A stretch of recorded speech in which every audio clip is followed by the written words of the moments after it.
Now that we've looked at the origins of Protestantism and Protestant theology, let's look at the origins of Puritans specifically. Puritans started because of this guy right here, King Henry VIII.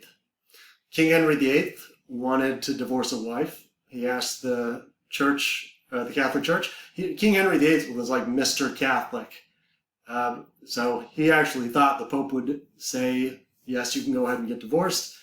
The Pope said no, and so King Henry VIII, he had divine revelation, supposedly, and formed the Church of England. He decided he didn't want to be Catholic anymore, and so he took all of England out of the Catholic Church and created the Church of England. Now, if I sound like I'm being critical of King Henry VIII, he was a terrible person. He had 8 wives. He killed or divorced them all. If you've ever been to the Tower of London, there is his coat of arms. Just so you know, that is completely unnecessary. I don't care what kind of genes you have. That's like the medieval equivalent of a really, really highly lifted truck. Totally unnecessary. And also, you're kind of giving yourself away a little bit. King Henry VIII created the Church of England, and the Church of England was really similar to the Catholic Church. Technically, it's a Protestant denomination, but it had a lot of hangovers from the Catholic Church. So the Church of England is the official church in England, but it had a lot of hangovers. The two in particular, one is free will. One of the big criticisms of the Catholic Church by Protestants. Church of England maintained free will, which obviously a lot of Protestants in England didn't like. And the reason they did this is because with free will, the way it was practiced then, it made more money for the church. Since people could buy salvation, free will, it led to a lot more people being able to pay their way into heaven. The way it was practiced then. Obviously, this has changed a lot since that time. So that was one criticism. With free will, people could just buy their way into church membership, and Protestants believed only the elect should be full church members, so they really didn't like free will. The second way the Church of England was a lot like the Catholic Church was it had an episcopal form of governance. It was a hierarchical system, just like the Catholic Church. And, of course, guess who was the top of that hierarchy? The King of England. Instead of the Pope, now it's the King, but otherwise it looked fairly, the structure of the church governance looked identical. Protestants wanted a congregationalist system. So it was very obvious why King Henry chose this system. Now he is not only the head of England in terms of the government, but now he's also the head of the church. And Church of England is obviously the established church in England. So this also meant the king got all the land that was owned by the Catholic Church. So it was a bonanza for King Henry VIII. These are the two things that Protestants in England did not like about the Church of England. Protestants in England that were protesting the Church of England are called Puritans because they want to purify the Church of England. So again, just to reiterate, all Puritans are a branch of Protestantism, but not all Protestants are Puritans. Puritans are just Protestants in England that want to purify the Church of England from these two big problems that they saw: free will and episcopal form of governance. Now, Puritans could all agree that they didn't like the Church of England, but it's really easy to get people together to agree on something they dislike, but then once they get together, they usually have a hard time agreeing, and Puritans are no different. So Puritans, they had several different branches themselves. The two most important, the most famous, are separatists and non-separatists. So there's Church of England, Protestants who would break away from, or who wanted to change the Church of England, are the Puritans. And within Puritanism, there's several different sects, but two of the most important are the separatist and the non-separatist. Now, separatists are actually the ones that most people know more about, because these are the ones, well, let me tell you what they believe first.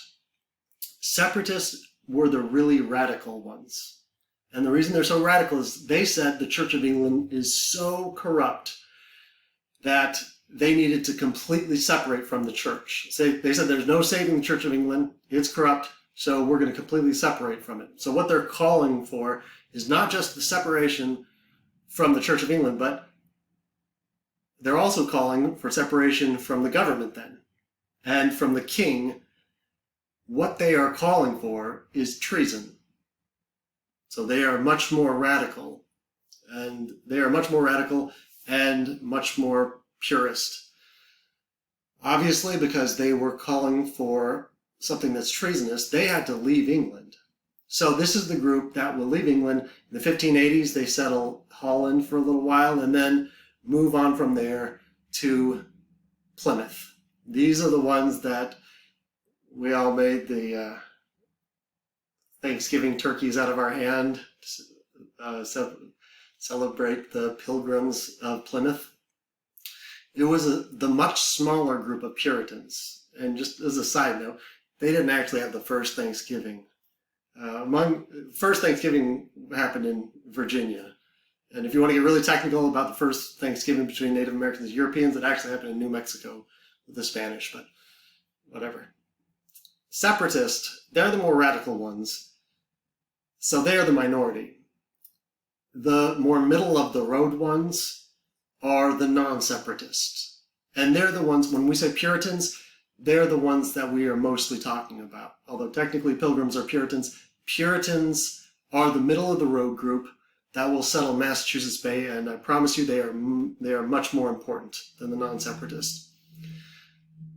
They wanted a congregationalist system, they wanted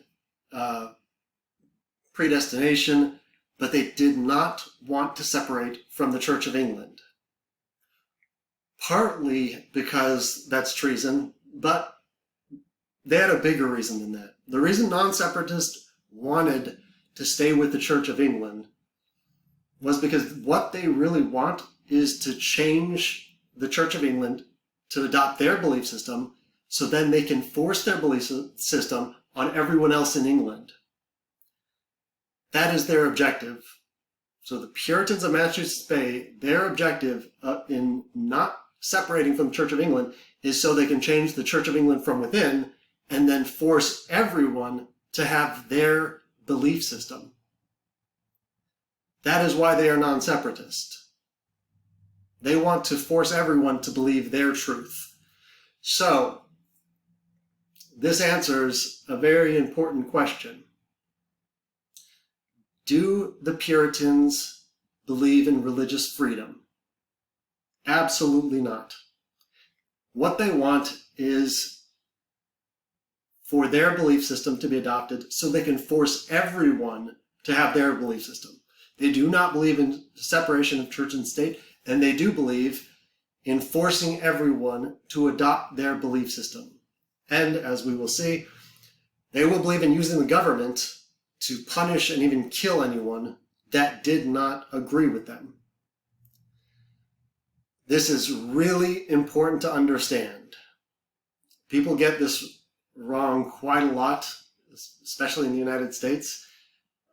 If you ask someone what religious freedom is, most people can say it means the right to choose or practice whatever religion I want, without interference by the government, specifically. That is only half of the equation. Religious freedom means, yes, you do get to practice what you want to believe. You get to practice your religion or no religion, but inherently in that, it means you have the responsibility for tolerating other people's religious beliefs. That is the half that people usually get wrong. In the United States, we all understand rights, and we love rights, and we are obsessed with rights. But for every right, there's a corresponding responsibility. That is the part we don't like so much. The responsibility of religious freedom is, if you are going to be allowed to choose your religion and practice it, you have to tolerate other people practicing their religion. That is what religious freedom is. I'll give you one example. You don't have to know this, but I live in Fort Worth currently, and the Fort Worth City Council a few years back had someone that was elected, and he was a Muslim Republican. The Republicans on the committee passed a resolution saying that he should not be allowed to serve on the city council. And the reason was because he's Muslim. And they started their statement with, "We believe in religious freedom, but we don't believe that Muslims should be allowed to have a seat on the city council because they're going to blah, blah, blah."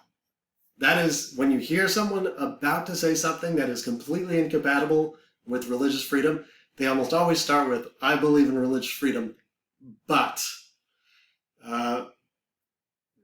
It got national attention, and they were criticized so much that they reversed themselves, which it was dumb anyway. Muslim population is something like maybe 2 or 3%, as if 2 or 3% is going to take over. But the point is, make sure you understand what religious freedom is. I'm not even saying that you need to believe in religious freedom, but if you're going to not believe in it, don't say "I believe in religious freedom, but I don't think other people should be allowed to practice their religion." Then that's not religious freedom. So the Puritans, their whole objective in creating a city on a hill is that they are against religious freedom. They do not want separation of church and state, and they do want the government to enforce their belief system on everyone else. That is their objective.